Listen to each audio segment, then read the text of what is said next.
You know the feeling. It's a Friday night and you're scrolling through your phone. It's that subtle pang when you see friends' vibrant stories from a party you weren't invited to. It's the knot in your stomach when a can't-miss event pops up in your feed. It's FOMO, the fear of missing out. A pervasive anxiety that you're not everywhere all at once doing all the things. But what if there was an antidote? What if the goal wasn't to be everywhere, but to be fully, somewhere? Meet JOMO, the joy of missing out. It's about finding peace, not panic when the world keeps spinning without you. It's the quiet contentment of choosing your present moment over the endless performance of being online. Gen Z is often called the FOMO generation, born into a world of endless feeds where nearly half of teens report being online almost constantly. Yet many are actively embracing JOMO as a radical act of self-care. Today we're unpacking this emotional tug-of-war. How do we cope with digital pressure, and how can you find your joy in missing out? If your screen time sometimes feels like a burden, hit the like button. If you're ready to embrace digital calm, definitely subscribe. Let's find some peace together.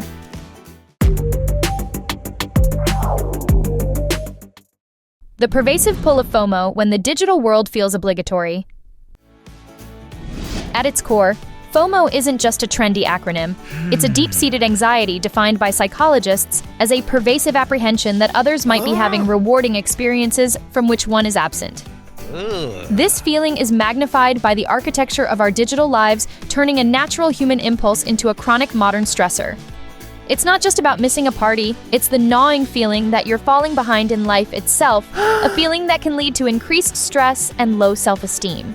The engine driving this anxiety is a well-documented psychological principle, social comparison theory. This theory states that we have an innate tendency to evaluate ourselves by comparing our lives to those of others. Before social media, our comparisons were limited to our immediate community. Today, we compare our messy, unfiltered reality to the perfectly curated highlight reels of thousands of people online. This constant upward social comparison creates a distorted perception of reality, leading to feelings of inadequacy. Compounding this is the neurological hook. Every notification, like, and comment delivers a small, unpredictable hit of dopamine, activating the brain's reward system.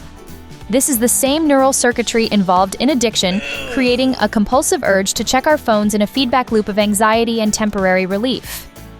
This pressure manifests differently across generations. For millennials who came of age with the rise of Facebook and LinkedIn, FOMO is often tied to traditional markers of success. Seeing a former colleague's promotion or a friend's engagement can trigger a wave of anxiety, a feeling of being professionally or personally behind schedule. They were the first generation to navigate the pressure of curating a public-facing life while building a career and starting a family. For Gen Z, the digital natives, the pressure is even more immersive. Having never known a world without smartphones, their FOMO extends beyond real-world events into the very fabric of online culture. It's the fear of missing a viral TikTok trend, being left out of a niche online community, or failing to project the right main character energy. According to a 2024 Pew Research survey, roughly 6 in 10 teens use TikTok and Instagram platforms built on visual performance and rapid-fire trends. Journal entry. Sarah, age 22. It's Saturday night. My screen is a kaleidoscope of laughter, clinking glasses, and concert lights. My entire friend group is at that show I couldn't afford. Every story, every tag feels like a tiny needle prick. A voice in my head whispers, "You're alone. Your life is boring. You're missing everything." I close the app, but the feeling lingers, a heavy blanket of inadequacy. Journal entry. David, age 35. Just put the kids to bed. I open LinkedIn, a reflex at this point. And there it is. A guy from my first job, same level as me back then, just made vice president. My stomach drops. I look around my messy living room. Am I behind? Did I make the wrong choices? I spent the next hour scrolling through job postings, not because I want a new job, but because I suddenly feel like I need to prove something. The first step to breaking free is to recognize the illusion. Acknowledge that you are comparing your entire complex behind-the-scenes life to someone else's carefully selected highlight reel. This isn't just a comforting thought, it's the truth. Recognizing the curated nature of online life is the first act of defiance against FOMO. JOMO, rising, the joyful rebellion against constant connectivity. Just as the pressure of FOMO reached a fever pitch, a quiet counter-movement began to emerge, JOMO, the joy of missing out. JOMO isn't about becoming a hermit or rejecting technology entirely. It's a deliberate, empowering choice to opt out of the digital noise and find contentment in your present reality. It's the relief you feel when a plan gets canceled, giving you an unexpected evening to yourself. It's the peace of mind that comes from putting your phone away and being fully present with the people you're with. Psychologically, JOMO is an act of reclaiming your autonomy. It aligns with self-determination theory, which posits that our well-being depends on satisfying three core needs: autonomy, competence, and relatedness. FOMO attacks our sense of relatedness by making us feel excluded. JOMO, on the other hand, is a powerful exercise of autonomy, the freedom to choose what truly matters to you independent of external pressure. It's about shifting from a scarcity mindset, the fear of what you lack, to an abundance mindset, which is cultivating gratitude for what you have. It's choosing quality of experience over quantity of posts, a core principle of what author Cal Newport calls digital minimalism. This rebellion looks slightly different for each generation. For many millennials who have been grappling with digital overload and burnout for over a decade, JOMO is a conscious pursuit of balance. It often takes the form of structured digital detoxes or setting firm boundaries to reclaim the time and mental energy that has been eroded by the constant creep of work emails and social notifications. It's a pragmatic solution to a long-standing problem. For Gen Z, JOMO is often seen as a more radical act. For a generation defined by its digital fluency, choosing to disconnect is a powerful statement. It's a rebellion against the performance culture they were born into. It's about cultivating an authentic self that exists beyond the curated feed and prioritizing mental well-being over the pressure to be constantly visible and engaged. Journal entry, a quiet realization. Woke up this morning without an alarm. The sun was streaming through the window. For a moment, I forgot my phone existed. No notifications, no feed, no rush of information about what everyone else did last night. Just the sound of coffee brewing and my thoughts. I read a chapter of a book that's been on my nightstand for months. It wasn't an empty moment, it was a full one. I chose this quiet, I chose this peace. And for the first time in a long time, I didn't feel like I was missing out on anything at all. I felt like I was finally finding myself. The first step toward JOMO can be small. Try turning off all non-essential notifications for a day. Or commit to leaving your phone in another room for just 1 hour each evening. Observe the feeling of being untethered. It might feel strange at first, but that feeling will fade. It's the beginning of finding your joy. We've explored the depths of FOMO and the liberating promise of JOMO. Have you ever intentionally practiced JOMO or tried a digital detox? What were your results? Drop A in the comments if you found peace, or A if it was harder than you thought. Share your experience and tips below. Practical strategies for digital boundaries. Reclaiming your time and attention. Embracing JOMO requires more than just a change in mindset. It requires a change in habits. It's about building a digital environment that serves your well-being rather than undermining it. This means setting intentional, practical boundaries to reclaim your time, and as author Johann Hari puts it, your stolen focus. These strategies are about moving from being a passive consumer of technology to an active architect of your digital life. The most powerful first step is notification control. As addiction expert Adam Alter suggests, the goal is to create space between you and your device. Go into your settings and disable notifications for every app that isn't essential. This single act stops your phone from being a constant source of interruption and puts you back in control.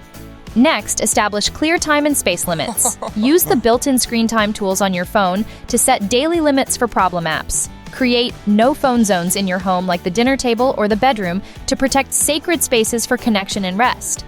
Practice mindful scrolling. Before you open an app, pause and ask yourself, why am I opening this? What do I hope to get from it? While you scroll, check in with your body. If an account consistently makes you feel anxious or inadequate, it's time to curate your feed. Unfollow, mute, or block any account that triggers negativity. Actively seek out and follow accounts that inspire, educate, or make you feel good. Journal entry, Maria Day, 10 of a digital detox.